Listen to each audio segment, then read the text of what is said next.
십자가는 예수님이 돌아가실 때 이 골고다 언덕에서 지고 가셨던 죄인들의 형틀입니다.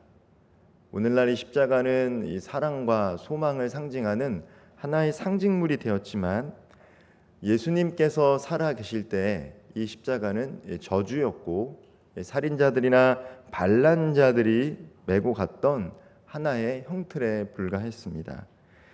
그런데 오늘 예수님께서는 그분의 사랑하는 제자들에게 십자가를 지라라고 이야기하고 계십니다. 오늘은 이 새벽에 십자가를 지는 삶에 대해서 함께 말씀 나누기를 원합니다. 본문 23절 말씀을 제가 다시 한번 읽어보도록 하겠습니다. 예수께서 돌이키시며 베드로에게 이르시되 사탄아 내 뒤로 물러가라. 너는 나를 넘어지게 하는 자로다. 내가 하나님의 일을 생각하지 아니하고 도리어 사람의 일을 생각하는도다 하시고, 함께 읽었던 이 본문 앞절에 이 베드로를 책망하시는 꾸짖는 예수님의 말씀이 기록이 되어 있습니다. 예수님께서 이 빌립보 가이사랴고 하는 황제를 숭배하고 우상을 섬기는 그 도시를 지나가고 있을 때 제자들에게 너희는 나를 누구라 하느냐라고 질문을 던졌을 때 이 베드로가 주는 그리스도시요 살아계신 하나님의 아들이십니다라는 믿음의 고백을 드리고 칭찬을 받습니다. 그리고 나서 예수님께서 순환에 대해서 예고를 하시는데 그 순환, 즉 십자가를 지고 죽게 된다라고 이야기했을 때 베드로가 예수님이 하시는 그 일을 말리죠. 그때 예수님께서 오늘 함께 읽었던 이 말씀처럼 베드로를 사탄이라고 이야기합니다. 사탄이 어떤 사람입니까? 어떤 존재입니까? 하나님의 일을 생각하지 아니하고 사람의 일을 생각하는 것, 하나님의 일을 하지 못하도록 방해하는 존재가 사탄이다라고 하는 것입니다. 사람의 일, 즉 사단의 일을 도모하지 않고 하나님의 일을 하려면 어떻게 해야 합니까? 거기에 대해서 오늘 본문 말씀 24절에 다시 예수님께서 제자들에게 말씀해 주시는데 본문 24절 말씀을 같이 한번 읽어보도록 하겠습니다. 이에 예수께서 제자들에게 이르시되 누구든지 나를 따라오려거든 자기를 부인하고 자기 십자가를 지고 나를 따를 것이니라. 아멘. 예수님의 제자들이었음에도 불구하고 이 사람의 일을 생각했다라는 것이죠. 믿음의 고백을 드렸음에도 불구하고 하나님의 일을 도모하지 않고 사람의 일을 할 수 있다라는 것입니다. 베드로뿐만 아니겠습니까? 가룟 유다는 주님의 제자였음에도 불구하고 하나님의 일을 생각하지 않았던 사람입니다. 그들을 향해서 예수님께서 이 제자도에 대해서 말씀하시면서 특별히 이 십자가를 지라라고 말씀하시는 것이죠. 주님을 따르는 삶을 살라라고 이야기하는 것입니다. 하나님의 일을 하기 위해서 주님을 따르는 삶을 선택하라는 것입니다. 따르다라고 하는 아콜루데오는 같은 길에 서 있다라는 것입니다. 주님의 길을 따른다라는 것은 주님과 함께 동행하는 것, 주님과 함께 그 길에 서 있는 것이 바로 주님의 길을 따르는 것이고, 주님의 길을 따를 때 제자들뿐만 아니라 성도들은 하나님의 일을 생각하고 할 수 있다라는 것이죠. 그리고 예수님께서는 구체적으로 자기를 부인하고 자기 십자가를 지고 예수님을 따르라라고 말합니다. 먼저 자기를 부인할 때 자기의 십자가를 질 수 있다는 것이죠. 그리고 누가복음, 이 병행 본문인 누가복음에서는 특별하게도 그 십자가를 매일 지라라고 얘기합니다. 각자가 짊어져야 할 매일의 십자가가 있다는 것을 더 구체적으로 말씀해 주고 있습니다.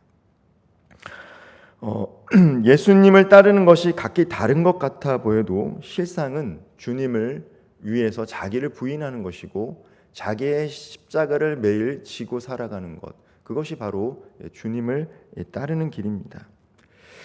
자기를 부인한다라는 말은 무엇입니까? 자기를 부인한다는 말, 바로 예수 믿기 전에 옛자의 삶을 벗어 던지는 것이죠. 예수 믿기 전에, 새로운 피조물이 되기 전에 우리 안에 있던 옛사람을 부인하는 삶이 자기를 부인하는 삶입니다. 예수 믿기 전에 우리의 혈과 육, 본성을 따르는 삶을 살아갔다라면 이제 성령의 인도하심을 받으면서 옛사람이 아니라 새 사람이 살아가게 하는 것이 바로 자기를 부인하는 삶입니다. 그러나 오늘 우리가 살아가는 시대는 어떠합니까? 자기가 중요하다라고 이야기하는 시대입니다. 매스컴과 광고에서는 자아 실현을 강조합니다. 내가 원하는 것을 선택하는 삶, 그것이 복된 삶이고 성공한 삶이라고 이야기하는 시대 속에서 오늘 자기를 부인하고 살아가는 삶은 역설적으로 들릴 수밖에 없다라는 것이죠. 내가 하고 싶은 것, 내가 원하는 것을 이루는 것이 성공한 삶이요, 그리고 그러한 삶을 살아가는 것이 행복한 삶이다라고 생각하는 시대 속에서 물론 그것이 틀린 말은 아니겠지만 자기를 부인한다라는 말은 답답하게 들리고 받아들이기 어려운 말일 수도 있습니다. 그러나 주님은 제자들뿐만 아니라 누구든지 나를 따라오려거든, 예수님의 말씀을 들었던 12명의 제자들뿐만 아니라 이 말씀을 듣고 주님을 따르기로 작정한 자들은 자아 실현이 아니라 자기 부정을 하고 주님을 따르라라고 말씀해주고 계십니다.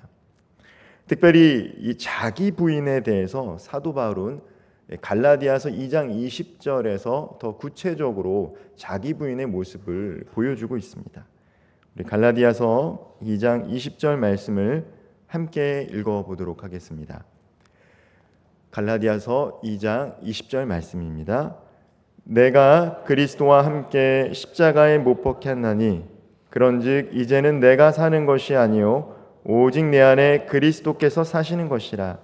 이제 내가 육체 가운데 사는 것은 나를 사랑하사 나를 위하여 자기 자신을 버리신 하나님의 아들 믿는 믿음 안에 사는 것이라. 아멘. 자기 부인이 무엇입니까? 옛자를 십자가에 날마다 못을 박는 것입니다. 자기를 부인하는 것은 예수 안에서 새로운 피조물로 살아가기 위해서 매일 삶 가운데 옛자를 죽이는 삶입니다. 예전에 내가 어떠한 선택을 하고 어떠한 삶을 살았던 이제 예수를 믿었기 때문에 자기를 죽이고 주님께서 원하시는 새로운 피조물의 삶을 살아가는 것이 바로 자기를 부인하는 것이죠. 우리는 이 말씀을 통해서 자기 부인은 한 번에 끝나는 것이 아니다라는 것을 알 수 있습니다. 우리가 은혜 받는다고, 한 번에 강력한 은혜를 받는다고 계속해서 자기를 부인하는 삶을 살아가는 것이 아니라 매일마다 삶 속에서 자기를 부인하는 삶을 선택할 때 우리는 비로소 자기를 부인하는 삶을 살아갈 수 있다는 것입니다. 자기를 부인한다라는 이 원어적인 의미는 나는 아무것도 아닙니다라는 것입니다. 자기를 부인한다는 것은 자기를 주장하는 것이 아니라 나는 아무것도 아닙니다. I am nothing. 나는 아무것도 아닙니다. 예전에 나는 I am something, 어떠한 존재라고 생각하고 살았는데 살다 보니까 주님 안에 살아보니까 주님의 은혜로 살아가게 되는 것이고 나는 사실 아무것도 아닙니다 라고 고백하는 것이 자기 부인의 삶입니다. 매일의 삶 속에서 말씀과 더불어 기도할 때 우리는 옛사람을 십자가에 못 박고 새 사람으로 살아갈 수 있게 되는 줄 믿으시기를 바랍니다. 우리가 말씀과 기도를 가까이 해야 하는 이유는 바로 그러한 삶을 살아갈 때 우리는 옛사람을 죽이고 그리스도와 함께 날마다 새로운 피조물로서의 삶을 살아가게 되는 줄 믿으시기를 바랍니다. 날마다 십자가에 자기를 못 박을 때 우리는 주님께서 말씀하시는 각자 지어야 할 십자가가 또한 무엇인지를 알게 됩니다. 예수님께서는 특별히 예수님의 십자가를 지고 따르라고 얘기하신 것이 아닙니다. 각자가 져야 할 십자가가 있다. 그리고 특별히 날마다 그 십자가를 지고 따르라라고 이야기하십니다. 흔히들 예수 믿고 교회 다니시는 분들 가운데 어떠한 상황적인 어려움과 책임감과 부담감, 직분에 대한 부담감일 수도 있고 사역에 대한 부담감일 수 있고 또 무엇인가를 사회나 가정에서 책임져야 될 부담감이 생길 때 이것은 제가 져야 할 십자가입니다 라고 이야기하는 경우들이 종종 있습니다. 그 상황에서 그분만이 그 짐을 감당해야 하기 때문에 마치 예수님께서 골고다 언덕에서 지셔야 하는 십자가와 닮은 면이 있습니다. 그러나 예수 믿지 않은 사람들 가운데도 인생을 살아가면서 짊어져야 할 짐이 있습니다. 그리고 책임이 있고 고통과 고난이 있습니다. 예수 믿는 사람들뿐만 아니라 예수를 믿지 않지만 각자의 인생에서는 자기가 짊어져야 할 책임들이 있습니다.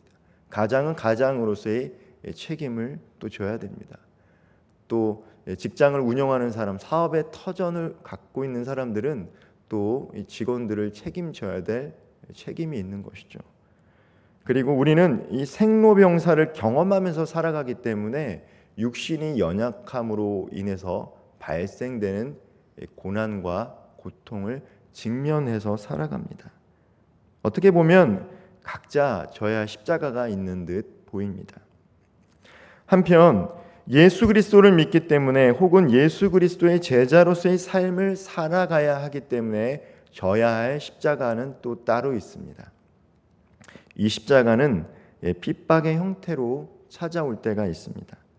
믿지 않는 가정 가운데서 처음 신앙생활을 할 때 겪게 되는 어려움이 그러한 것들이라 할 수 있습니다. 요즘은 이 교회 다니지 않더라도 기독교가 아니더라도 제사를 지내지 않는 가정이 점점 늘어난다라고 합니다. 젊은 사람들은 신앙이 없어도 이제 제사를 지내지 않는다라고 합니다. 그러나 예전만 해도 어떻습니까? 많은 가정들이 특별히 이제 신앙이 없고 기독교가 아니면 제사를 지냈습니다. 그래서 그 가정에서 처음 예수를 믿게 되고 교회를 출석하게 되면 겪게 되는 어려움 중에 하나가 바로 제사를 지내야 되느냐 말아야 되느냐 하는 그런 어려움들이 있었죠. 그래서 내가 이제 예수님을 내 주인으로 삼겠다, 제사 지내지 않겠다라고 선언하고 명절 때 가족들과 함께 그 제사상에 앉으면 어떻게 됩니까? 이 불편함을 겪어야 됩니다.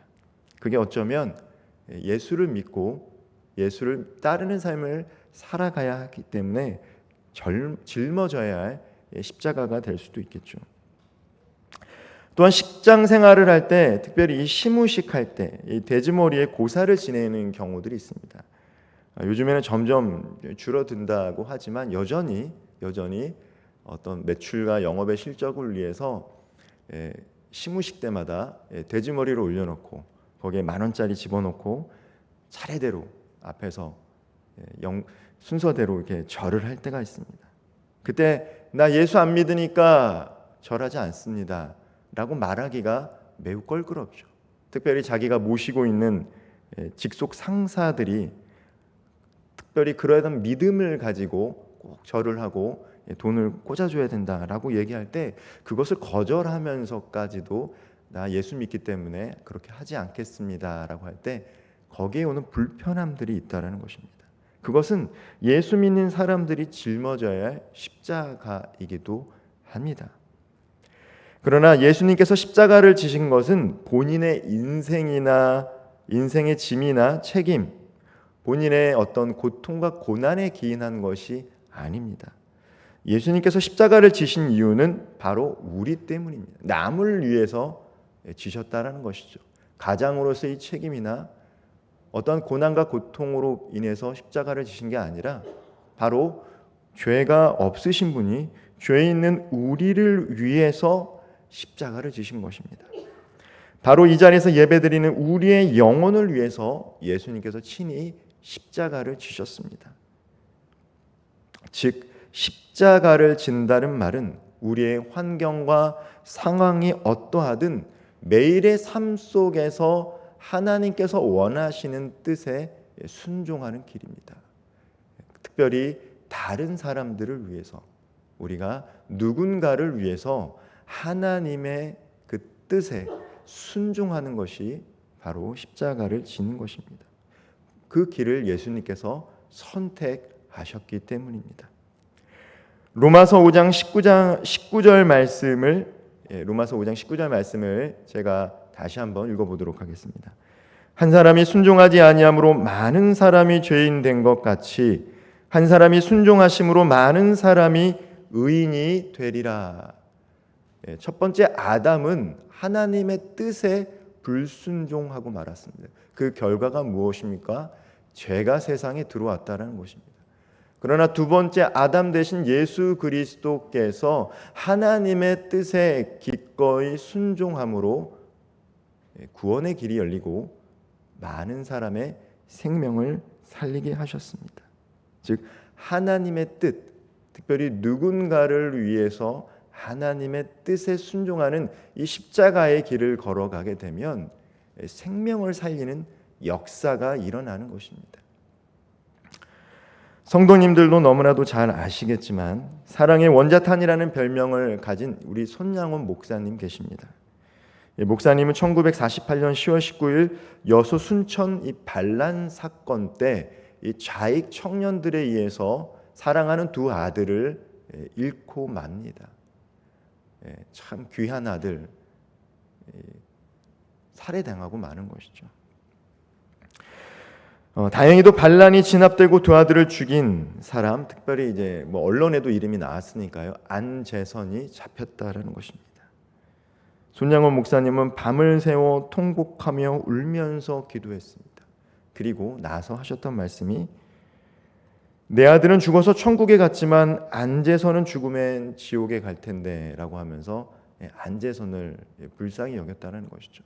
물론 손양원 목사님이 처음부터 이렇게 결단을 내린 것은 아니라고 합니다.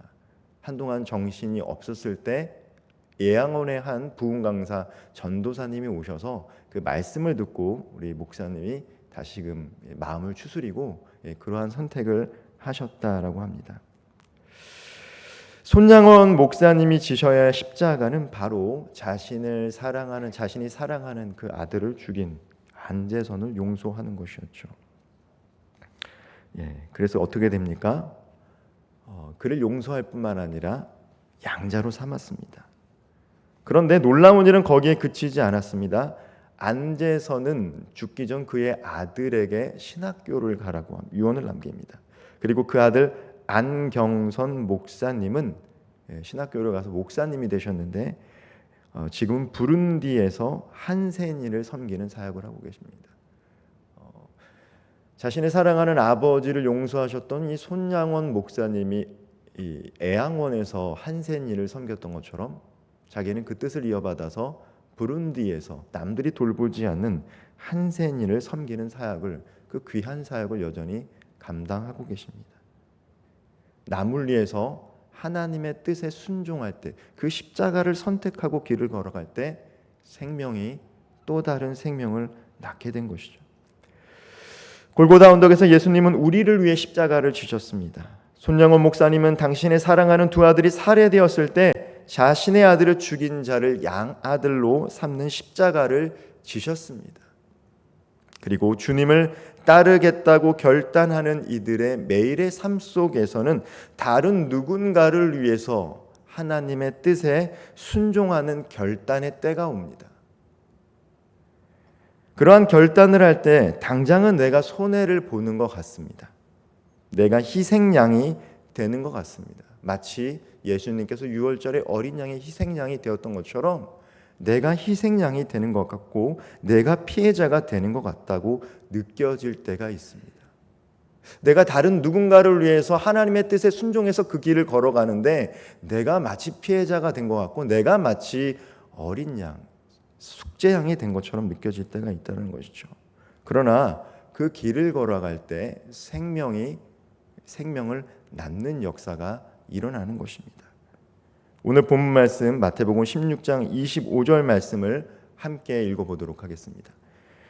누구든지 제 목숨을 구원하고자 하면 잃을 것이요 누구든지 나를 위하여 제 목숨을 잃으면 찾으리라. 내가 피해자인 것 같고 내가 손해보는 그 길을 걸어갈 때 도리어 생명을 얻게 되고 오히려 세상처럼 자아를 실현하고 내가 원하는 삶을 선택하는 넓은 길로 갈 때 우리 주님은 생명을 잇는다라고 합니다. 그리고 특별히 오늘 이 그리스도를 본받아라는 이 주제를 가지고 우리가 말씀을 나누는데 이 토마스 아켄피스라고 하는 신학자는 이 그리스도를 본받아라는 책을 남겼는데 그가 했던 말은 우리가 십자가를 지고 그 길을 걸어갈 때 십자가가 때로는 우리를 짊어질 것이다 라고 얘기합니다. 마치 우리가 고통받는 것처럼 느끼는 그 길을 걸어갈 때 그 길을 걸어감으로써 비로소 우리는 생명의 평안을 누리는 삶을 살아갈 수 있다라고 이야기합니다. 말씀을 마치겠습니다. 우리가 예수님을 선택한 것이 아니라 예수님께서 우리를 부르시고 선택한 줄 믿으시기를 바랍니다. 우리가 선택해서 믿게 된 게 아니라 하나님의 전적인 은혜로 우리를 선택하고 부르셨습니다. 예수님께서 골고다 언덕에서 십자가를 지도록 부름받고 지셨던 것처럼 우리에게도 때때로 무엇인가 해야 할 기회를 부여받게 될 때가 있습니다. 어쩌면 그것은 우리가 원했던 것도 아니고 갈망했던 것도 아닙니다. 그리고 그 길을 선택한다고 우리를 만족시켜 주지도 않습니다. 그러나 그 선택의 갈림길에서 하나님의 뜻을 구하던 예수님처럼 주님의 뜻을 구하고 순종할 때 그 길이 바로 생명의 길인 줄 믿으시기를 바랍니다. 그 길을 선택할 때 우리는 진정한 새로운 피조물로서의 삶을 살아가게 되고 그 길을 걸어갈 때 궁극적으로 다른 생명을 살릴 수 있는 축복의 통로로서의 삶을 살아가게 될 줄 믿습니다. 십자가의 끝은 고난이 아닙니다. 십자가의 끝에는 부활의 영광이요 부활의 아침이 우리를 기다리고 있습니다. 오늘 이 새벽에 주님께서 제자들에게 하셨던 것처럼 우리들에게 말씀하고 계십니다. 자기를 부인하고 십자가를 지고 주님을 따르라라고 합니다. 각자 매일의 삶 속에서 주님께서 우리에게 허락하신 십자가를 지고 걸어갈 수 있는 우리 모든 성도들 되기를 소망합니다. 이 시간 우리 함께 찬양하며 기도하는 시간 갖도록 하겠습니다.